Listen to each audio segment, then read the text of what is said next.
Cuma saya selamat malam, mungkin to một tiếng thêm một đô số cuma saya một tiếng thêm mình xin nhận thì có một đô sao đó cuma saya đó một tiếng thêm mình xin nhận thì có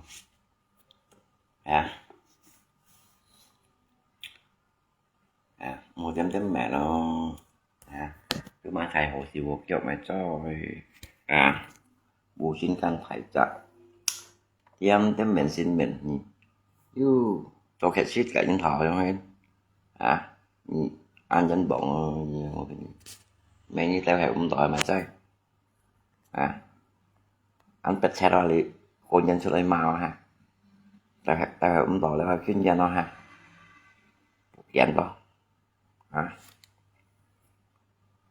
你讲你当时会人的几把你目前都两三讲你当时会人你คิดบอกมายังหล่อพอออกไปถอยเลยนี่ต้องมาจีบสิปูนี่một trận đó nhưng màวันที่lùi mà đâu ảnh một thằng như ra đây chú kẹo như ra một trận to như chú kẹo như tông chi phụ tông si phụ nhưng màวันที่lùiออกไปถอยเนี่ยnhư tiểu đâu như nhìn tỏ như đèo nhìn tỏ lên một chuyện tỏ ra chú mà thầy như mua nhìn oi một chuyện tỏ nhá lên gì dùng nhìn nhá cả thùng như mày tả gì đó tả cả thùng nhá su khung này như mày tả hai gì đó chú mà thầy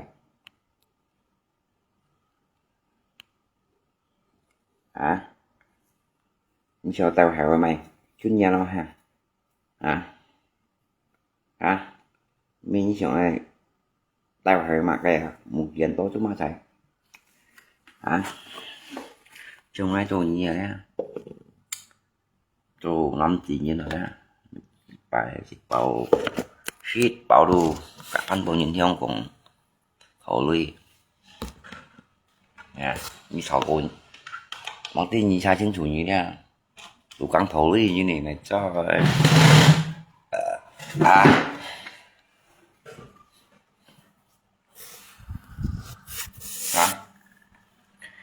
cuộc chiến tôi mày hao sao chính chủ như cho một đứa sao còn như thế chúng chạy nhưng cho mong biết xích bỏ cả quan xí lùi cái thổ thì bốn nổ lưới mô tả kìm ba kiểu ấy mà đều ăn một thằng như một trận to đấy một bốn nổ nhí ăn xí lùi với một bốn nổ nhiều thôi để đi ra sao ăn thay một bốn nổ nhiều thôi ăn xí lùi với một bốn nổ nhiều thôi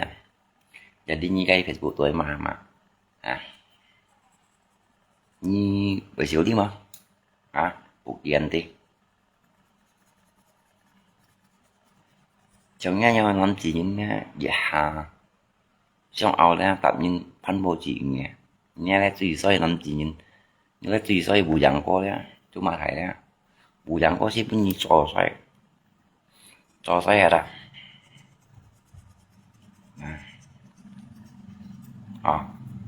nhưng mà ta liu hết cái liu hết để phiền nó liu thôi nó họ bảo hết đâu sao mua phiền nó nghe tả thùng tả lọt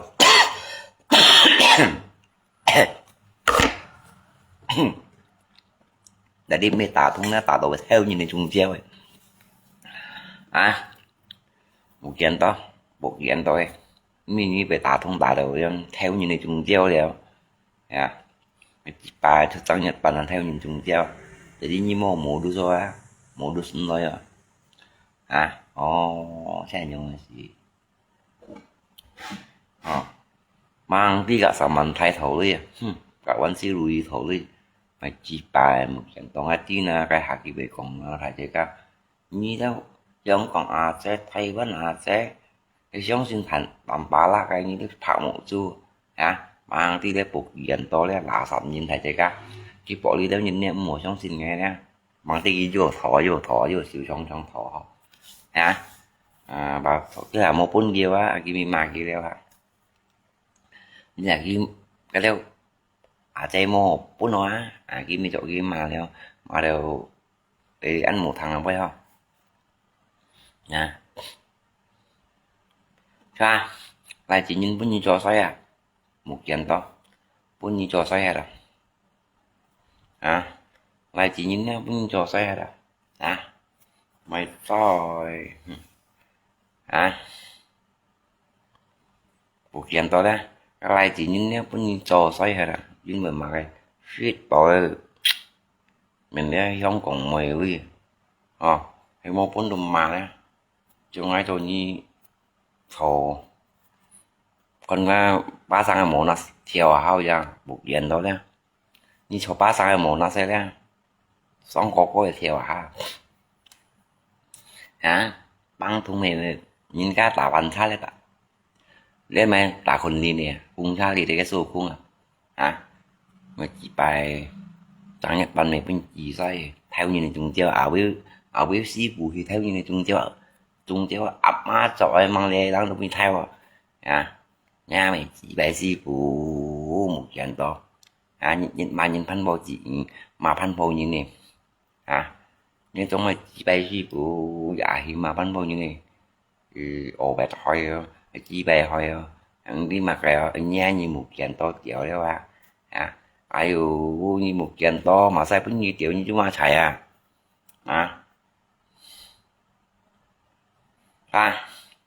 nha lẽ trên chi của như trên chi này nè chúng ta chạy đó nhưng mà cái đó nhưng bên ngoài nhưng mua đi đều đó nhưng mua cái điều nhưng bây giờ quanh xí lũi mà đều đó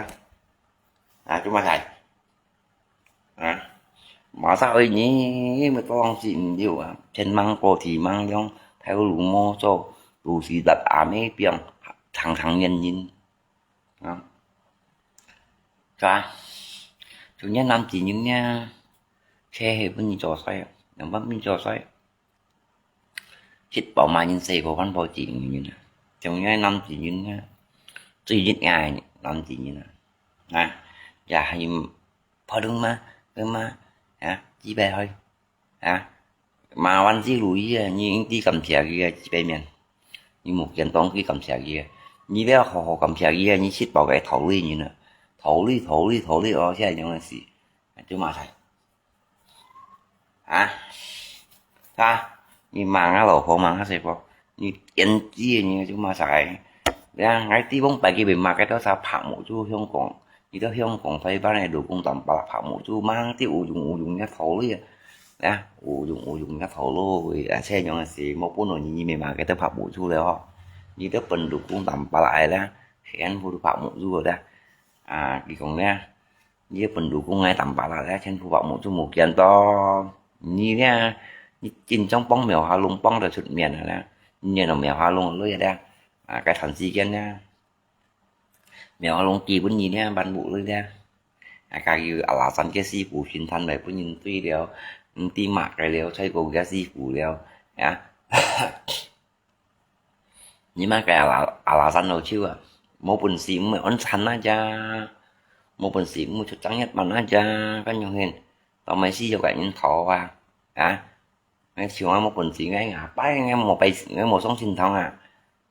gì vậy nhưng còn những chiều ăn chỉ bùa nó khai thải cái còn cạnh thì tôi dù chặt theo gì cái đâu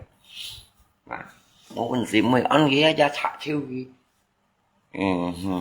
một kiện to trong nhà đây là dùng như là na đi nè đi xíu đi à chẳng lẽ mình xin mình thì ơi ai dụ cũng đoán xíu đi rồi mình thì chỗ xin xin mình xe nè cái cho thay bánh không còn là thổ đi vậy đi mày thải cho anh to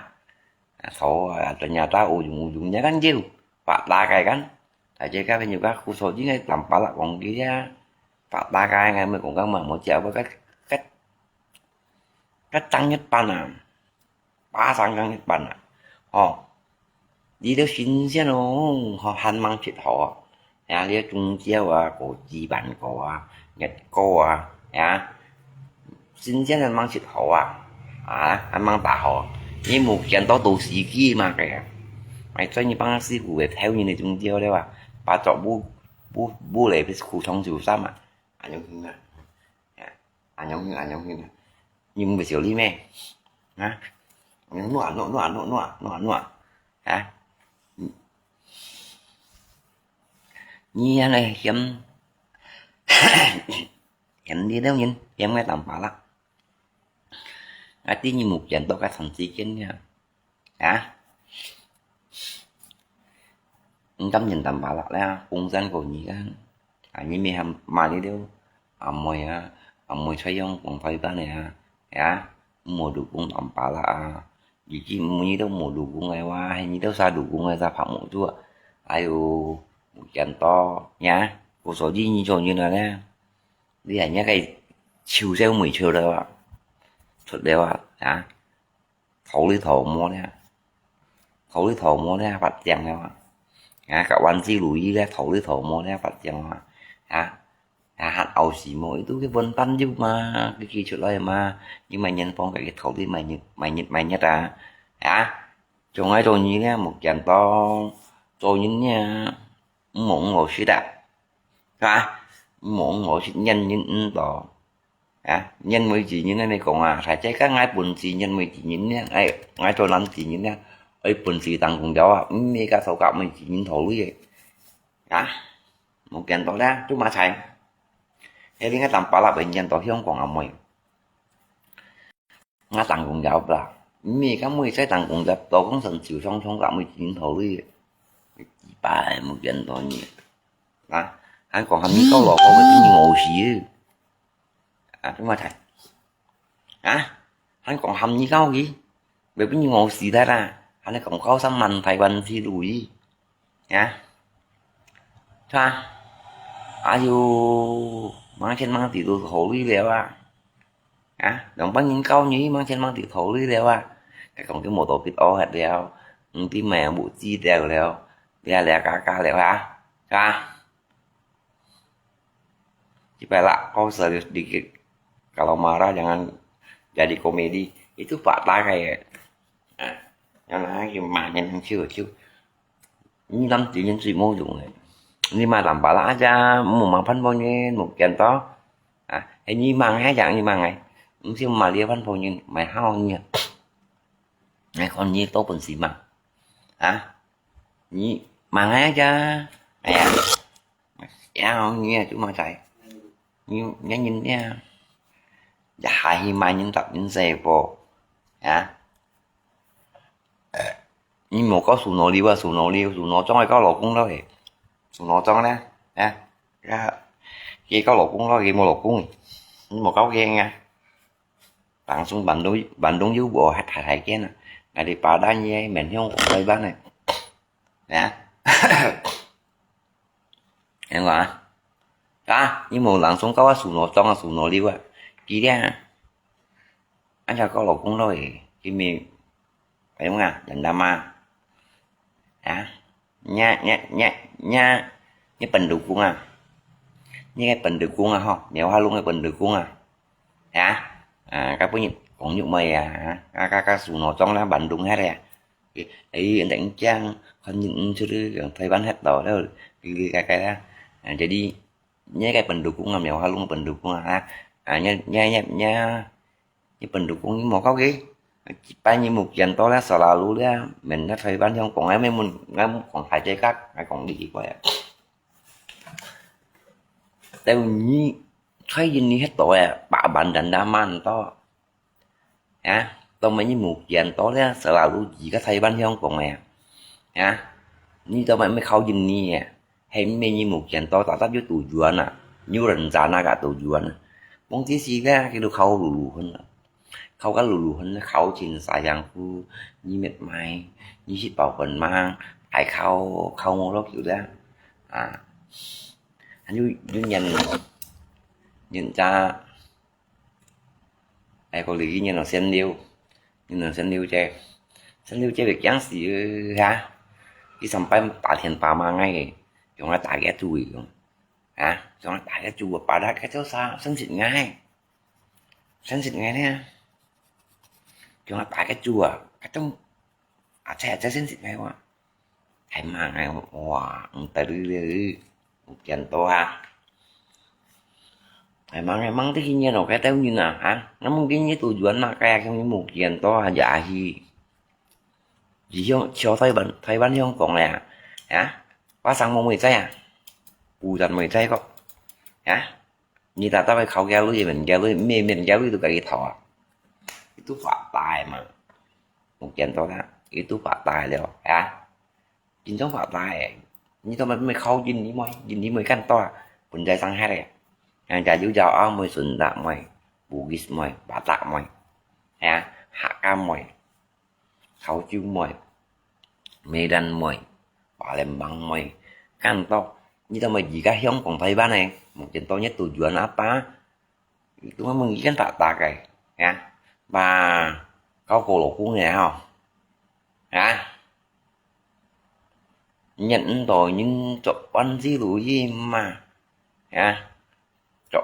chọn những em mà mua lý bún gì đó nè một trận to cái mua lý bún gì đâu đó như mày còn chỉ còn bắt đầu chỗ bác gì tới sao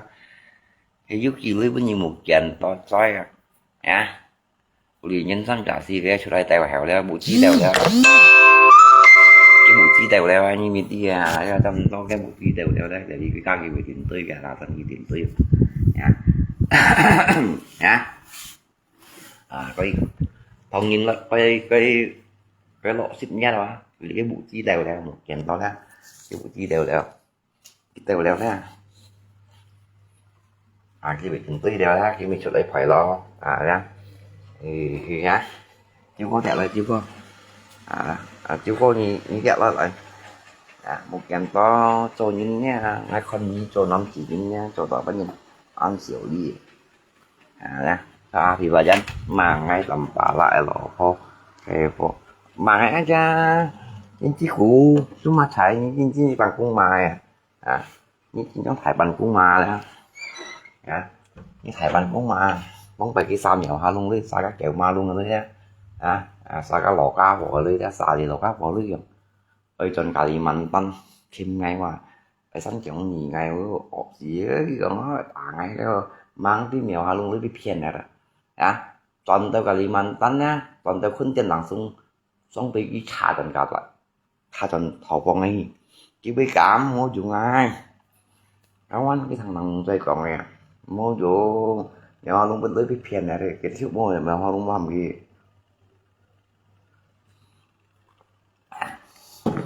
trong hiện tại là chim gì wow gì lấy quân gì đó mèo luôn gì lấy quân gì cánh cái chỗ mèo luôn lấy đó quân gì phiền là cái kiểu mà luôn đấy nha bữa cái bột gì ăn to phiền nha phiền biết mà cái đúng gì rồi cho nó chim may mắn đi cha đồ cha chạy vào phải ngay bởi lần xíu nào cái tin trong thần cả liền mạnh tân ngay bởi xin còn đây ăn kiểu trong cái chim may qua khi còn ai kiểu đi sẵn kiểu như nào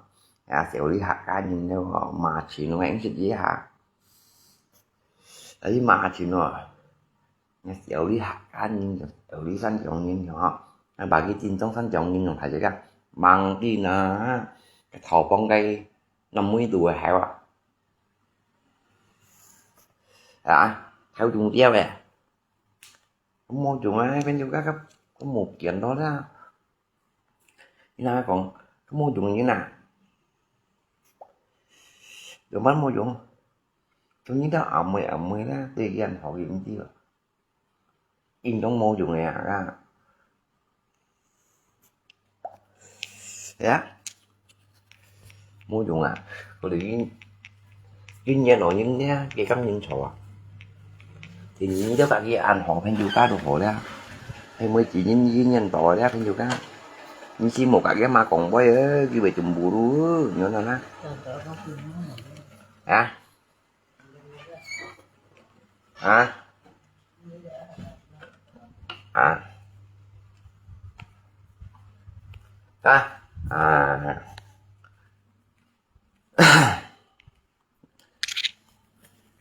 mua dùng ai mua dùng những cái bột gì anh có mua dùng thành tòa cũng tệ đây mà thành tòa cũng cái mà nha cũng hội đây là các bột gì anh có nhưng mà thành tòa cũng cái mấy cậu nha như mấy có điều như là mấy hôm nay Korea chèn đó hôm nay Korea chứ mà như thì gọi chắc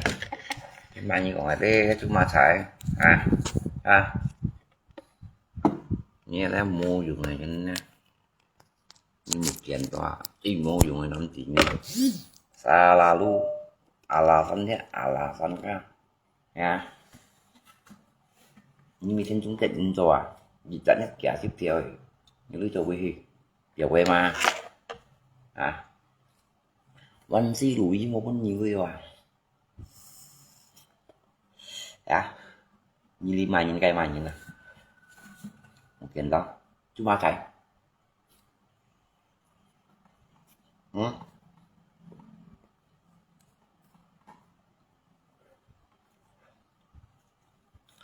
không nhìn tội như nên mà chứ không nhìn tội một chỗ như nên mà dàn to như không nhìn tội ra một chỗ như nên mà nhưng mà tầm bà lạc nó phân vô chị mà cậu nhà chúng ta thấy ngay tầm bà lạc còn nghe đâu xin nè cụ số gì phết đến xin một còn nghe nha phết đến xin một còn như này nhưng mà liền ngay như kia của liền mà lý đâu này thì này như đâu này thì nha như đó tây mà khi không còn là to lòng tầm bạc được cũng tầm là khen phù phạm một chút đi văn chí lùi như mình phạm một chút mang đi đi cái gì cái toàn trời buồn văn chí lùi gì đâu văn chí lùi như chưa bài hiểu quỷ to lòng đỏ nhau nhỉ đôi bên gì chỉ ba còn như vậy vậy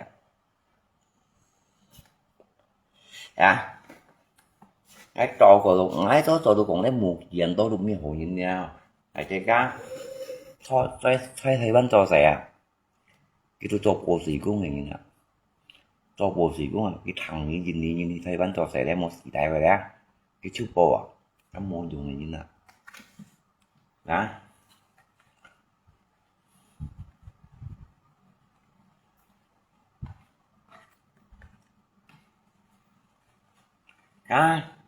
luôn cái chính chỉ luôn ghi cả một dàn tôi dòng hay cái luôn nha như tí như khói theo cụ những nha như trò dụ ra như còn cái tia đó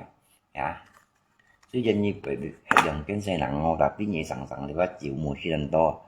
cái bộ tạ luôn nha cả cái một dàn to đôi dòng là loại phim đó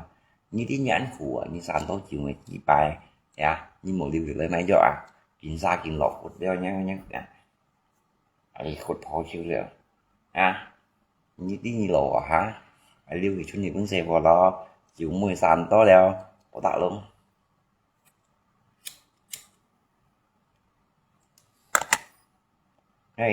ngay bộ như trong miệng ngay mấy bộ như gì đến chỉ cụ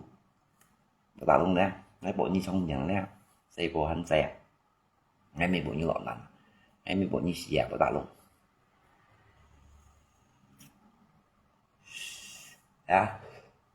cụ số gì đấy như bộ tạ luôn nè như họ bà là ghé một dàn đó chúng mà phải khen xe cây nhìn băng thùng thanh khôn thì phải tạ bàn ra nếu mày chứ cũng xa lịch dụng kiểu tạ thể bên đó mèo hoa luôn đấy những gì nó siêu xích tao cái văn gì lùi gì lùi ra đi bên chúng mà thầy đó bên chúng mà thầy đó không gì chỉ nhìn không tỏ mà sao ấy như Pưng môn gì như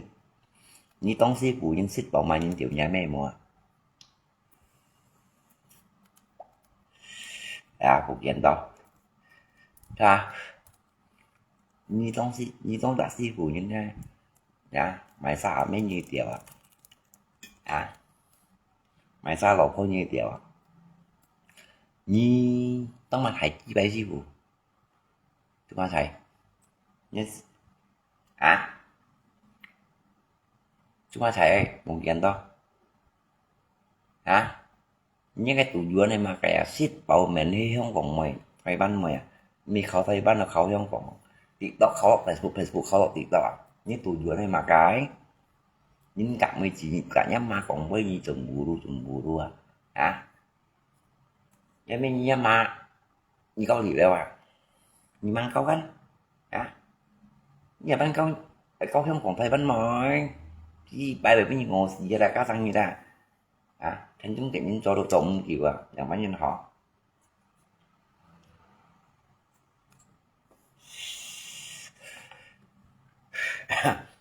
hầm như 900 km chúng tổ một gần đó apalagi hầm như giống gì tổ thổ lý kawan không có cuma saya lah thì còn những cái chuyện câu gì nha một thì in trong làm vui các kiểu cho mà chị bay này cái đó rồi cho sẽ giống kiểu ai cho sẽ giống kiểu ai nhưng không cái bù xin phải không hãy cùng mã tapi lansi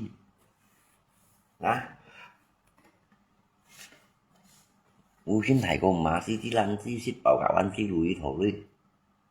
như thì xử lý mẹ bù đặng cô là gì như còn dưới xe cô kêu khiên đúng không dưới xe cô kêu khiên bù đó anh thả nếu mà chỉ bay tôi cắm 10 tay sọ như một dạng to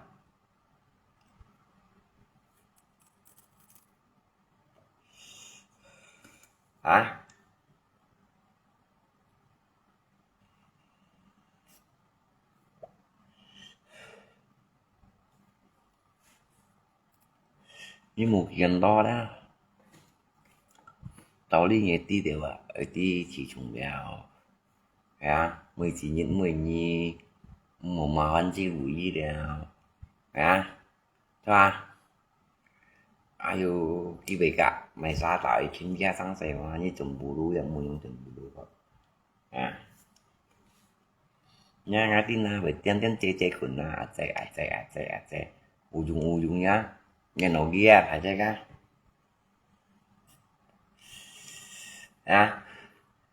nhân đầu kia mô tả kỹ năng nhân cái đồng bẹt nhân cái phi to như một hiện to mình như này mày cho một dạng cũng như cho xoay rồi không nhìn đi mong mày trái nghe tụi dừa này mà cái yang sang như tông si của nhân to nó kho bên cái dần dần này đó như khi mình dần có hộp hiện này mày chỉ phải khinh những cả mà một kiện to đó như chân không miền cái thay ban chân còn dần này ra cái lưới của hộp hiện này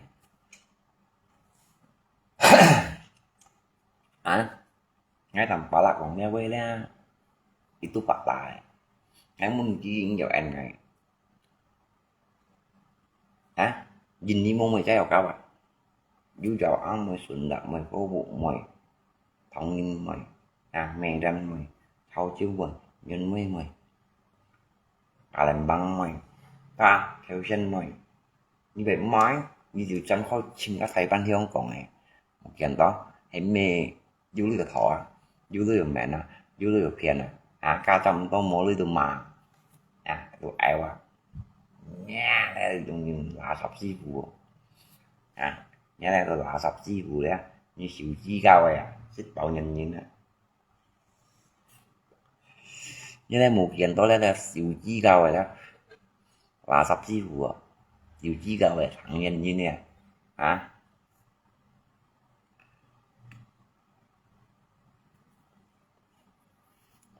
Dia siu chi kau à.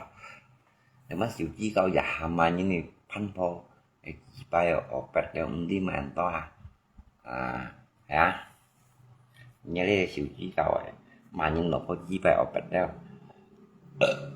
Năm chỉ những trong trò như một kiện tổ nhầm bánh chăn suy. Như nè. Cả cái mèo hoa lông dịch giống là các kiểu mà lông đang như lòng sao tôi dịch giống này không xăng nhanh nhìn như nè như gần xa cậy xăng rồi nha xăng nhanh như này không một cái nhìn nhanh này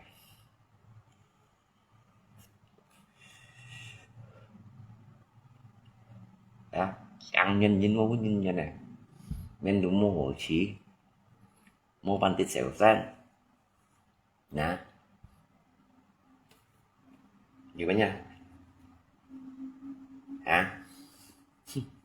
một cái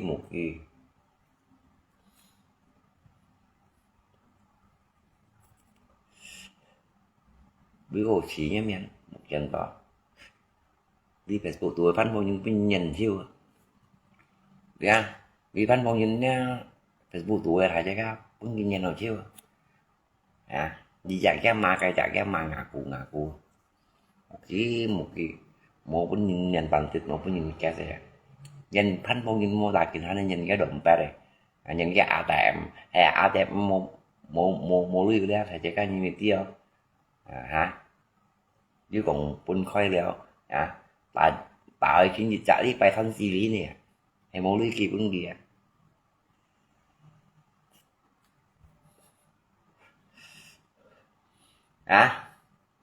cho như một kiện to ra mà sang xịn nhau cái mà một lưu ra chứ còn thân xin mà chỉ trả đi bài thân gì lý nữa chỉ trả đi bài thân gì lý nữa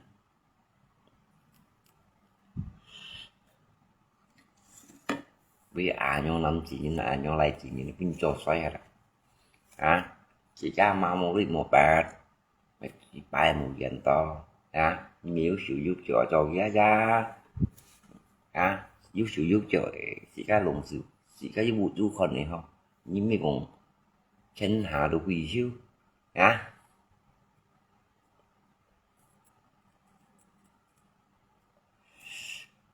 hay còn bạn có nhìn itu pendekar harum cái đó như khi vào tôi một diện to trong cái một diện to lên rồi trong những chiếc bay xịt bòi cải phân bao nhiêu lưới xui còn vui không còn ai dành đã màu không thấy ban này bài hãy bi ma này mua là ai phá chung ai phá chung này có lỗi của người hãy bi ma những người khâu kia này một cái đó thảo muốn thả lùi cái trong kia có lỗi cũng thôi cái mà xin đâu lên nha dưới lịch si mà cái giờ lịch si chứ mình lịch si đi chơi mong một cái đó chúng ta thầy trong kia có lỗi cũng thôi con siêu lùi với mình như một bạch đeo bị trạng nhân cổ chém thổ đi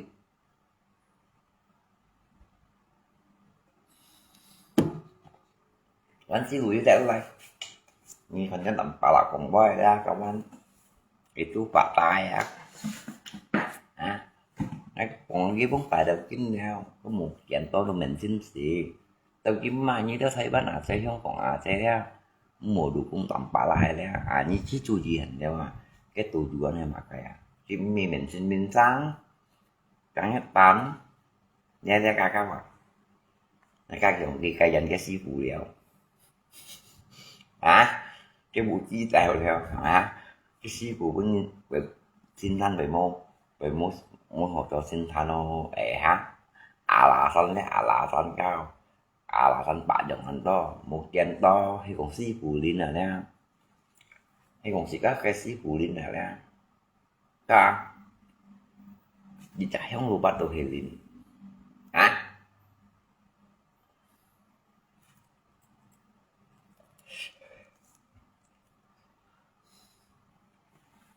Baiklah jangan bikin orang ketawa itu Pak Pakai itu Pak Pakai mah Ramona, thì bà dán cái sùn nổ đi mẹ có lộ cũng để có lộ à như vậy mới khâu đi nè thì bệnh đông thì dành ra thì chả nhánh mà chứ chưa tôi món nào cái punya ai không á mẹ hăng chạy vì một cái tụng ông khi làm sao ngá mẹ tụng ông khi tàu jadi dia ngaji sih dia lagi dalam saya kecil này chẳng chẳng món chẳng chẳng là đi ngá mẹ tụng ông khi tàu jadi anh một bó xà ra chúng ngá mẹ cái thì là đúng mình nè anh một bó xà hay còn thì muốn ngá mẹ cái tiền không nhưng ngá đi mẹ cái thì dia ngày đi nghe anh cảm mà đó đúng rồi hay muốn ngá mẹ cái tiền không những một cả sù nồi đi qua là sù ngó trong là xì vi mà chít lò bạch lò nên xì vi mãi ra lắp ghẹ cái cổ mình tắt mãi ra cái lắp ghẹ cái còn cái đủ lò như nào không nhá mãi ra lắp tôi giống đấy cái thầy cổ mình ta đâu thầy cổ mình ta đâu ha còn những một cái gì đó hội nhiên cái bay cái cũng gì để mua lạc cụ đấy cái chào ta lấy Facebook tuổi chào ta bông gì đâu đó ujung nya cái cháu như mày thì xong gì chỉ cũng chỉ là ở kia quê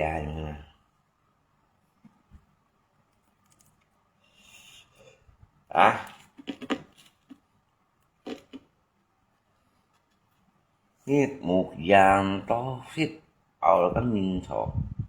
chẳng ngà cu nha mà trên Facebook tụi bay dám xì xít trả đâu có nhìn ngà cô đâu như đó chỉ một cái mà còn có đi bị chùm bùa đua nhưng mà nhé thằng đó không như xích bảo mà nhưng thì tiểu nhà mấy con như mấy chị bay tiểu nhà mấy đó nè nhà lấy tiền chi một trận đó hay còn như đi đó như đi tiền chi của đó buổi sáng có cũng cho thôi cảm ơn buổi sáng cũng cho thôi như hồ sơ cái vậy như còn như biết của là thăm vui thăm vui hay mà cái trùng phun phải đó mà chứ mẹ nó mò mẹ nó là chứ mẹ nó mò mẹ nó ra mẹ nó mò mẹ nó ra cái mẹ đi trả cái gì pulus trả tung ta lah Ako makan nasi padang yuk di pasar tulimu yuk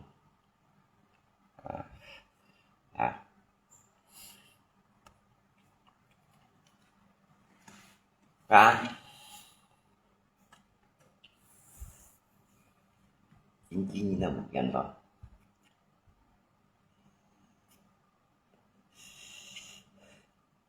pun nhân chưa phải tuổi ban hồi như này thấy ban tuy ở chọn nhau còn tuy ở chọn thấy ban tuy đọc Facebook tuy đọc TikTok sayang pun lulu hơn kìa đi sáng ra kìa anh ơi gì ra kìa đi có ra viên như lulu hơn nhưng lulu hơn mua tài tiền nha ini nhà sao nhìn nó xin điều tre nhìn xin điều tre chồng bù luôn ngay chồng em mà chồng ai tả cái tôi là hạ tội được gà mà em mày tả nhá chú ngon các mẹ mắng hết nó xin sự nghe có xin sự nghe tầm quả là như xin như thế chồng ai tả cái chua không anh chỉ cần chứ mày xin gì chồng ai tả cái chua rồi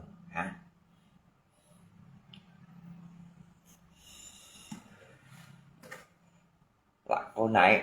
nếu một cái giống ai em chịu các chúng ma thầy chịu chẳng loại cái gì mà liền ngay dòng đứa đâu chân không nhận cái không còn tay bán này mà liền ngay dòng đứa đâu nhưng chia một dàn to lấy 20 trái quy trận nó tầm cả lại điều đấy số dân bình nhâm mà tầm nhà lộ của nhi han mô là làm gì đồng đánh mô là làm gì nhi mô hồ còn gì cái chọc chặt phán mô nhìn tao như này chính đó Tao tắt lấy chim cờ bể bà sang chim bên nhiều ca đang ngủ nè ha chim bên nhiều ca hình như thêm thêm tầm bù luôn á hạ lên nha như về khói du chè mà phụ hay là mỗi những đá cầm gì nhá cái scope à cầm gì may chanh cầm gì may mì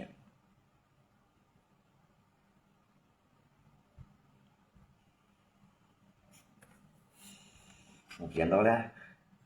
cầm gì mấy mì cầm gì nhé bảo lòng may chanh may mì may thầy dự dầm mì cầm gì mấy copy xí là như về khói bà lòng xí cũng nghĩ xích bảo cho những đá cho tờ tùm bù đuôi chen măng cô thì măng điông nga phải rằng nó uy chín nga lộ cổ ngà cu mày chỉ bài tại chín chỉ chẳng nhất thân gì biết nè kiểu ra mà giảm mô lấy tôi của chúng ta mà cái sao tôi sợ chúng mà thầy mai có lò cũng nghề vào chung à anh trong kim môn như này đó là đi nhây gì má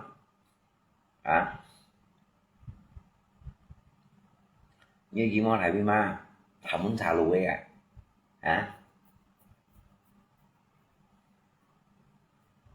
si giúp đăng phê cái năm thì những bên cạo nhỉ bên cho sai hay đấy như si giúp năm phê năm chỉ những này với bên cho sai để sang phụ bệnh cho mình đó như anh một bệnh gì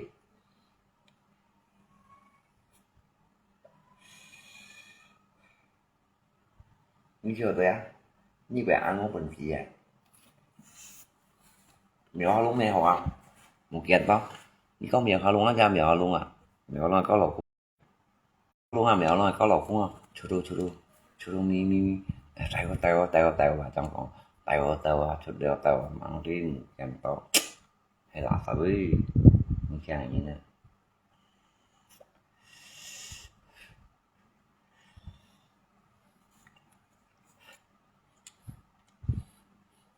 như ba trong trò gì đấy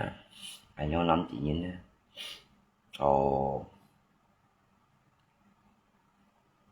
phòng thu sao rồi chẳng chứ nhân con đan một trận to tiền nồng đanh tỉnh ha thấy cái tiền nồng với chị như nên đanh nhau na thầy bị phá đeo ra cái tỉnh ha cái xí bùi đó kìa cái xí bùi đó tỏ gì mi tay có thầy sáng cho rồi hả tay có về tay có đấy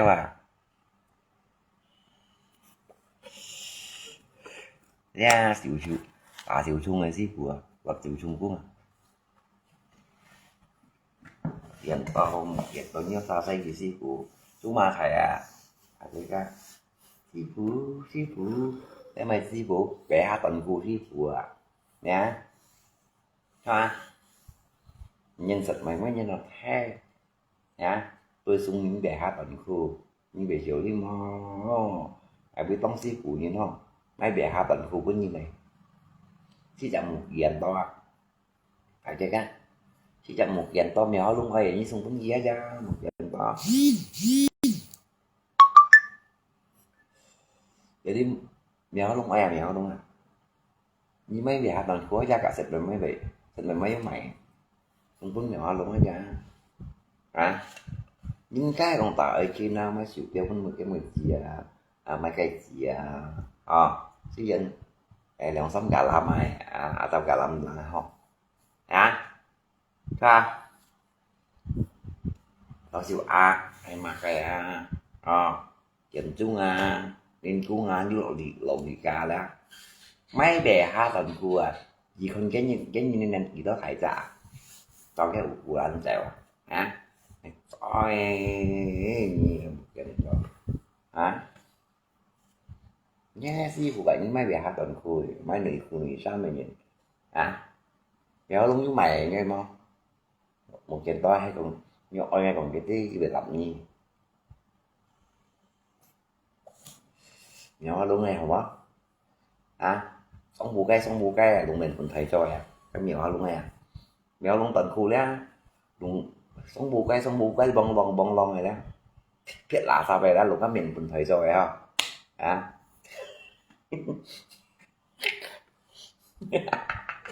anh như em mơ hả nghe như em mơ à một chàng thôi hả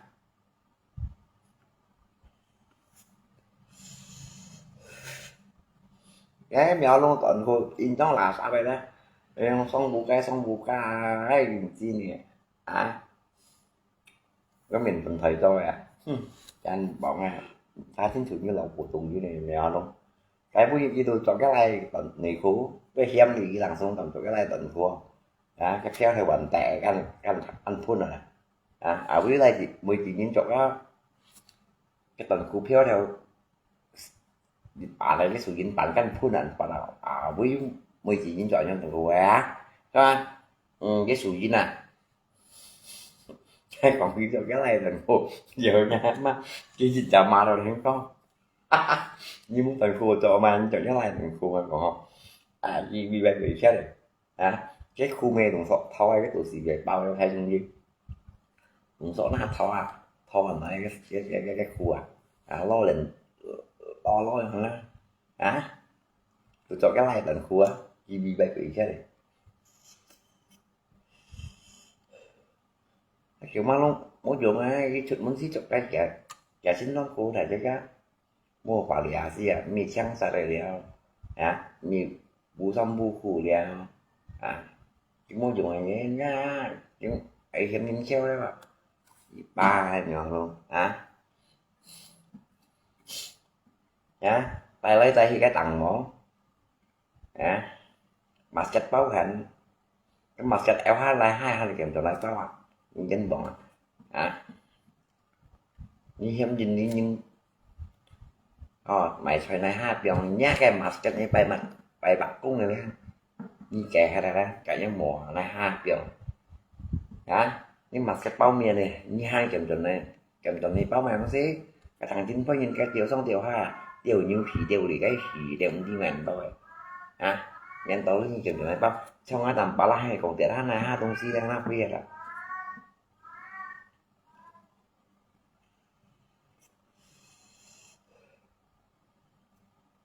ví dụ như dưới nhé nhỏ lắm cái ngã chiếc rồi như ai kêu giống theo mày kiểu như người như ngã chính chủ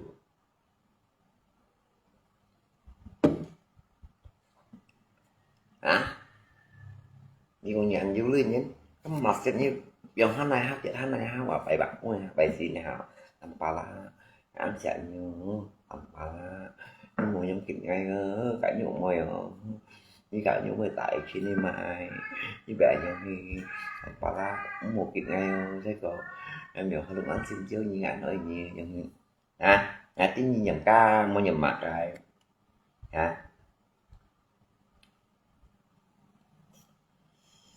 đồng bào la hay cả mình trên đi có nó xin quân tổ sĩ chạy như đồng bào la như một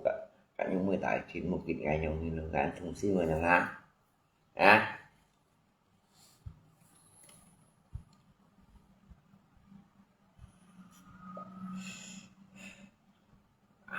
rồi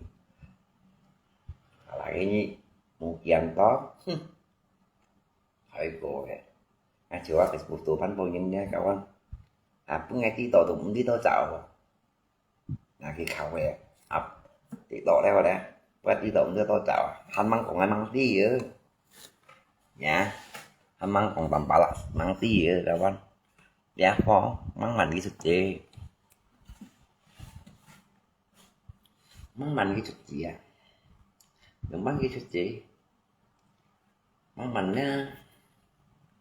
cái thực chế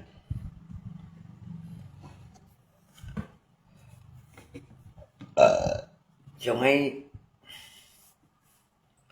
tôi như nha một trận đó là ăn xỉu gì mới chỉ có một bạch dao ở tí chỉ chúng lo giá cả đã ăn tổng ăn họ mà sao như đã tàu đi mà sao như một trận tôi đã tàu đi từ Cũng mới chỉ cao apa như tụt bật em mang đi ya tụt bật gì mà đi như vậy đi xíu đi mà một lần to em muốn ya saya tapi yogi ya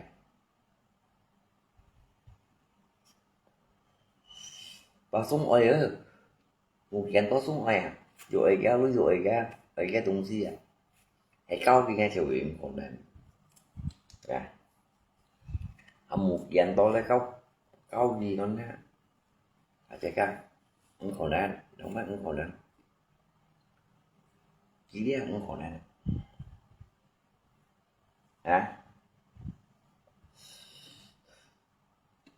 mèo hoa lung hồi na trong như mù kèn to nha như chỉ suy cho cả mèo hoa lung này nè chẳng có mèo hoa lung nhé như chỉ cho đó chỉ câu gì trong cái che ăn phù soi không còn phân màu nhìn nha ha bạn chỉ như chỉ cho cả kẹo mà luôn không của đi ra anh giúp trả thầy vì bà đi lại cái mô đều là trong cái tất nhiên một chiếc video nhận đó nhưng mình ăn trẻ của lì bật chúng mà trẻ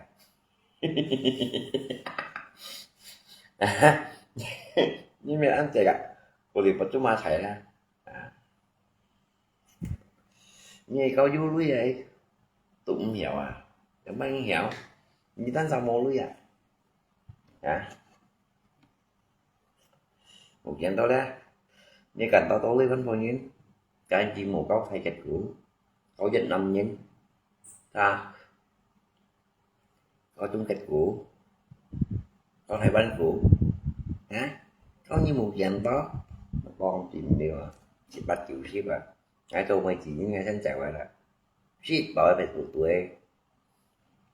lý nhìn sang xây như cả miệng họ luôn dịch cho mày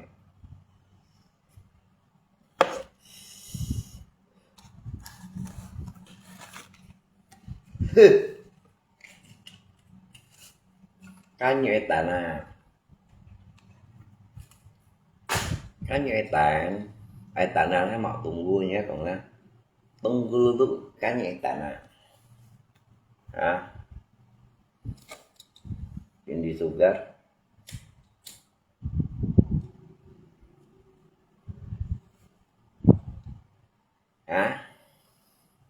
cái nhẹ tàn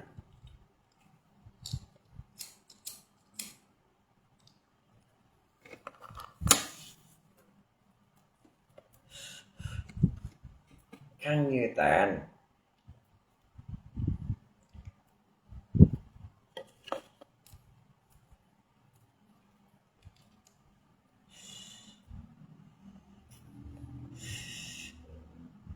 việc trả nhất tài trên thân xì lý này bà sắm lại nhất thân liệu đi nè chứ một dàn tố tạo mày bè chỉ tạo loại trả nhất tài trên thân liệu đi bán cái con ghét sạt từ giờ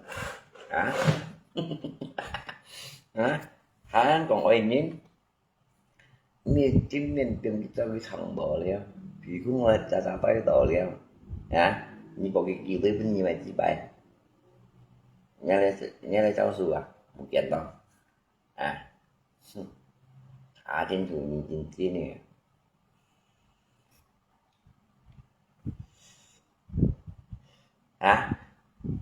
trong cái chỗ như là một kiện đó là ba sang một mà phải con có thiểu rồi một nghìn dân nào nhận tỏ tụ bẹt ra đó như cả mèo hoa lông tỏ tận nó là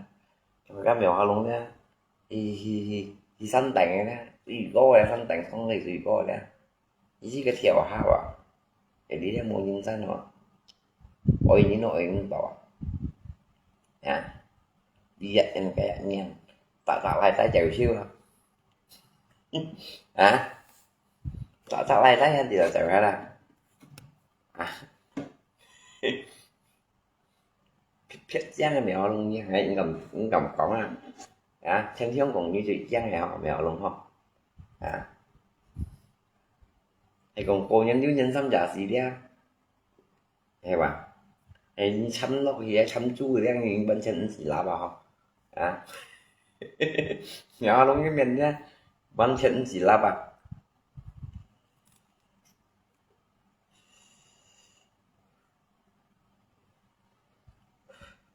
Nhắm còn bị dâm như nó kawan, ta xích gì này anh trẻ như nè, xích chuyện chứ anh trẻ như nè, một giờ này kawan nè, bảo là mấy còn bị dâm như, cái mèo không xích chuyện gì cho hai trẻ của mình, yên tâm trẻ, phết trẻ không, mày cho mèo luôn như bạn trẻ, phết trẻ, dù muốn nha, dù tỉnh mau, tôi xin cho hỏi nhìn.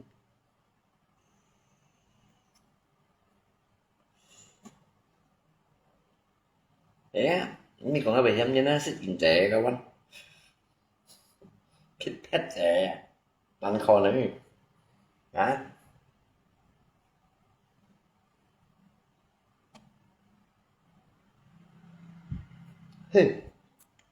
Cindy Sugat, pacaran jauh memang begitu, sering bertengkar, besok baik kembali, baiknya duit, baik dompetnya, kawan, baik sama dompetnya. Em muốn à? Với tập bà là đó, cái mày bài trò bắt cái ma môn đi đây. Hả? Cái ma môn đi đây còn nghe. Cái một chuyện tôi hiểu ấy. Còn một nguyên gì nè. Apalagi selisihkan loh. Mèo luôn vậy lại như mấy ông bích báo ông chim như xếp bắt dự xếp cái mèo luôn miền nằm bà lạc kia sự ngắm mà đã dân chén nè biểu sẽ thì cho nên bà lạc nhau nhìn ngắm mà nè đã khi chú lại dân chén nè mua dưới trẻ như con cái Facebook tuổi bên yoga hả như con chú trẻ 10 tay một trẻ như chị cũng pha đặt lên này con là gò lùn nhá những nay thế này còn chú trẻ một trẻ gái trên bù chuyển trong này trên bù không chẳng này chuyển trong này biết không trẻ gái cho các kiểu ma luôn không em một trẻ chuyển trong này một đứa trẻ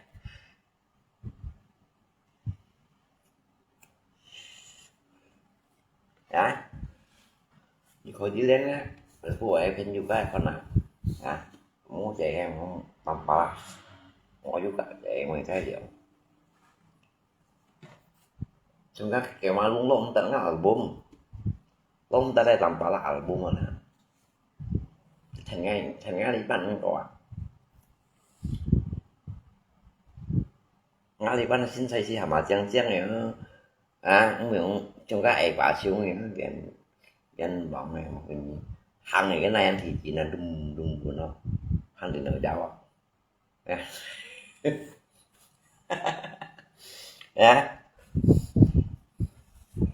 hàng cái chăng của cái này thì còn trao ai trên bọn lùm của nó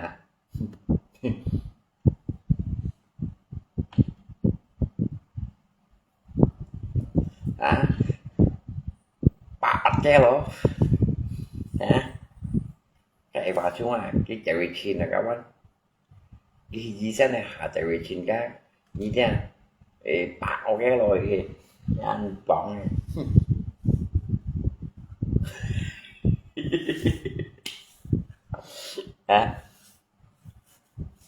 nói cho không những người này mày ra mày cái chú kiểu mày chú kiểu chú xỉu à phép thầy cái gì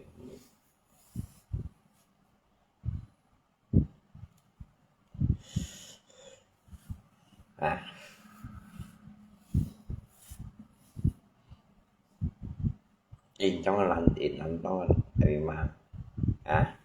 cái cũng ngày khách trong họ nó in trong là lia rồi cũng là làm bài dòng bạ cũng lia tại vì mà cái xin là tiền nó bằng to cho nó tiền nó bằng to cho nó thôi xin là mỗi xin là cú lơ tỷ chung bạn cái lời chín nha thì là không có cho thì to cho là thế mà cái thau chín bia sa chín mì thế vậy nè hắn này tiền không tiền to cho là bằng ô xong rồi hắn này vẫn chặt sệt thử à chặt gì hắn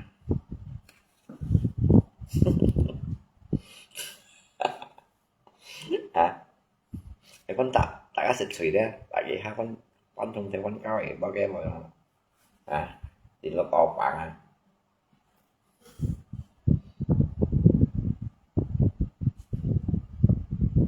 mà ra là ổ khổ chỉ hẹn như một còn những bữa hay mà như thầy vì mà như vậy mà đeo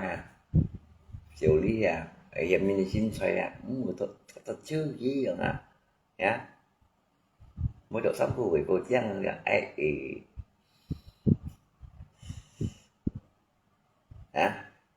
như một bình xịt không phải là nó xin xoay mình chăng như vậy là mỗi nhân con là đấy mà hàng ngàn chạy như vậy rồi nhá xin xoay ra mỗi nhân này con là mà hàng ngàn chạy cái mà bù khi nào phải được loại phải là mỗi nhân xem đồ những nhà nè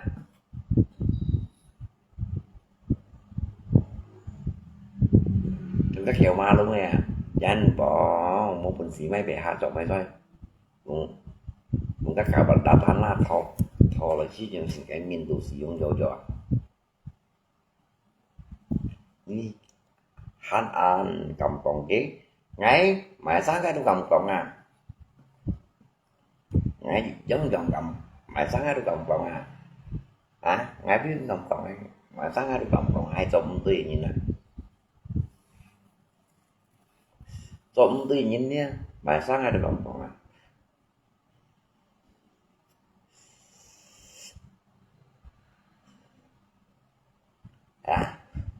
mày sáng nó cầm còn ai công ty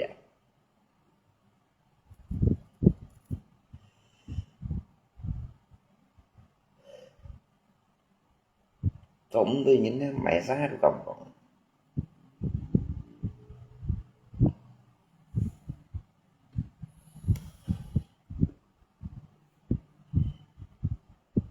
nó cùng nhân sĩ trợ đi 11 lý chiều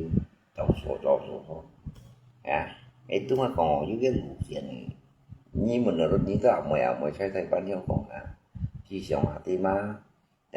như chuẩn chơi mừng gì được thì ăn tống mới say như tụi mà béo rồi ngay nhớ các vị trí còn gẹp bánh ăn thì giết xoay xi ngay phí như cổ lọ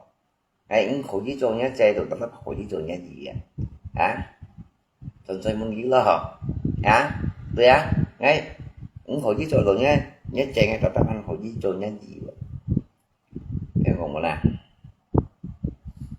nhớ các vị trí là nhau là đã phải chơi các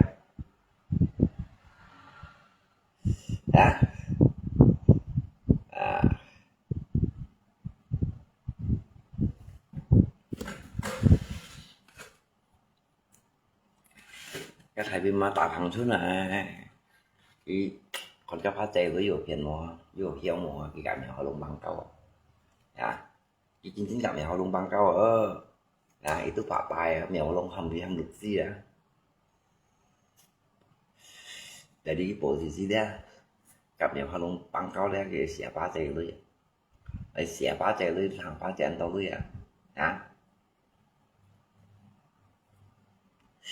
hiểu phiền đó lo cho nó như ba chạy thằng em ơi cái chịu như văn vẫn phiền gạt đấy chỉ chịu đây như ba chạy nhiều cái nhìn phiền các mô đông gì nhìn ra thằng cái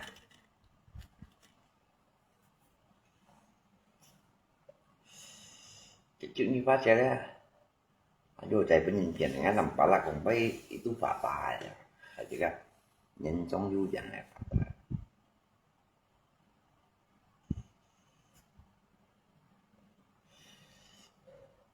cái này còn cô mà cô siêu cái cái chồng cuối đó còn nhiều không luôn kiểu mà luôn ăn chín mà đúng chơi hầm mà cái thầy bị ma đâu chứ cho xả cái để cây sau hả mày mày sao ấy ayo nhìn tôi nhìn nhìn mà một cây sau như mày sao đấy hả tôi mà tạo lực tí nhìn mình bao lòng gì được tại vì mà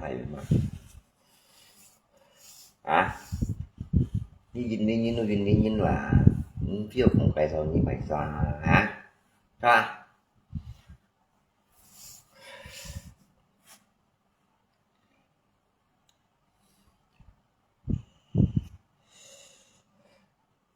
trong này câu như香港黑道咧，而家嘅做生意咧，本身是會眼條啲，誒，眼條啲係嘛？面皮表被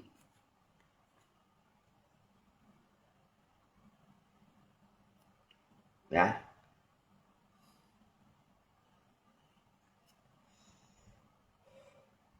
眼條啲，你生意咧叻咧，公司貴人咧，你在香港黑道好。Jadi nyipun itu yang pengin kontolnya hasil dia, terima. Apalagi nyisi sih, ya. Xong ini lab konsol ini kehidupan hasil dia loh.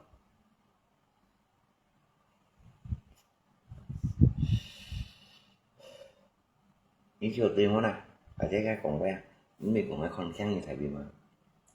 Chiều nay còn như thế. Những người đó ăn mau gì sih ya mau gì sih tadi mah apalagi ya mèo halom suy gầm sáng ba tùy gầm con suy như này không thường nay tôi nghĩ là mèo luôn đó những men phi biển đi gì những bao mà cái đấy ăn gì này kỳ hay quá có cho đi một con suy gì như nào không những bao ấy thì cũng theo vậy đấy mà cái đó là nè ăn gì này kỳ đi à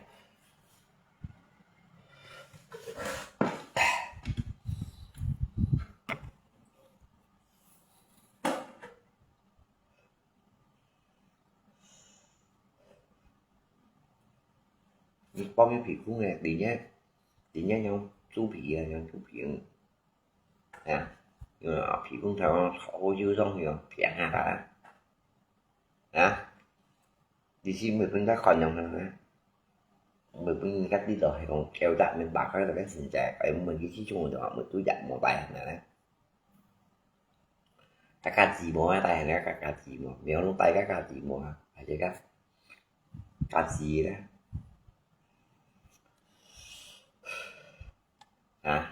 trong nó trôi như mèo luôn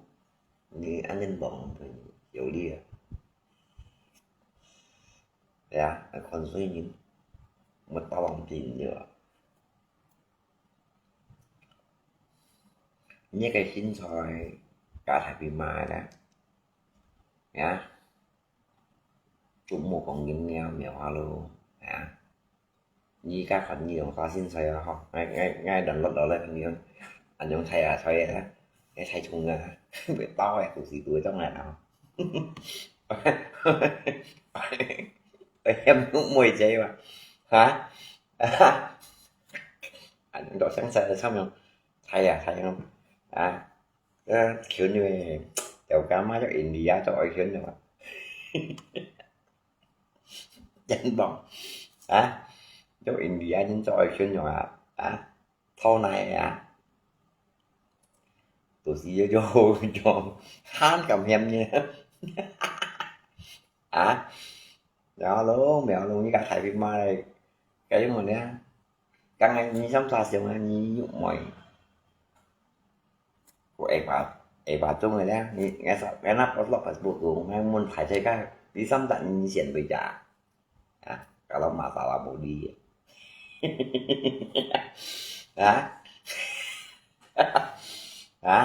ngay nắp ngay tâm tôi post lọc phải buộc của ngay muốn phải chơi cái chung nhìn nè đi xăm tận mày chay ở đây như diện bị trả thấy chưa cả phần mà ra cái quân su của cô ấy thì đi nhấn nhầm à hả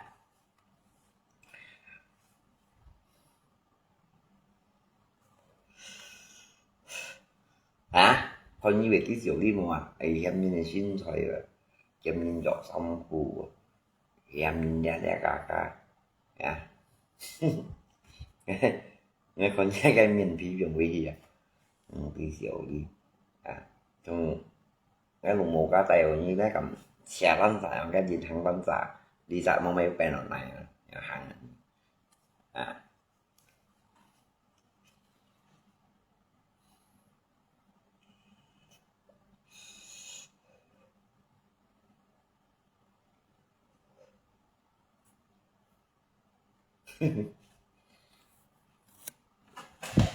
này hiểm nhìn tí xíu đi sẵn mô mình một kiện to nha cái đi ra kita là nè một tiền đến một từ số ra tại đi dấu hiếu của 11 kịp với nhiều cái gì mà bày gì cái mà muốn liều kèo ha đi quanh chỉ đi một kịp với ha jadi như cái mà như cái tổ anh chỉ lùi gì với ha jadi như chỗ gì mà như ăn xỉu đi một lần đó như các bạn xỉu đi lại chỉ nhìn nha bên chỗ xoay lại chỉ nhìn nha bên như chỗ xoay bên như chỗ xoay một bảng kiếm nha quả nha như ăn tối thì như vậy sẵn không như vậy cả những thấu thì không còn xử lý cậu chẳng may mày cho thanh chúng kịch những trò theo đuổi như này sắc cậu ăn vào nhân thấu đi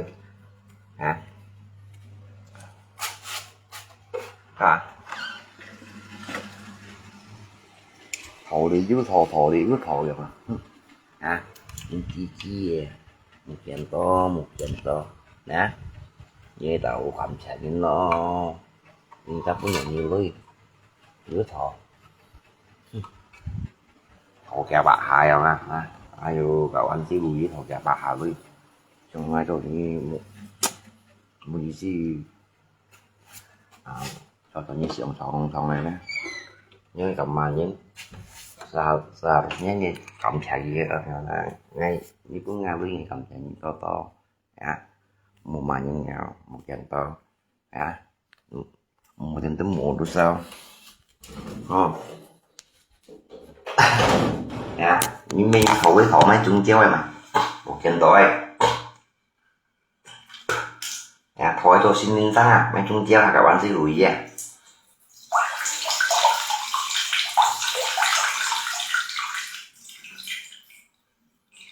câu thứ nhất bằng này nè mày sao nhỉ sĩ phụ một phần chỉ cho chít nhất bằng thực tăng nhất bằng mình thực gì là một kiện to mua mẹ tao ăn to là em mình xin định thì đây là một cái sĩ phụ mỗi chín tấn hết đeo được chi đều chẳng mù giả dài một tổ phía trong ó hết đeo tí mày mua nhìn to trong nghe ai không mua giả dài số dụ bên dụ căn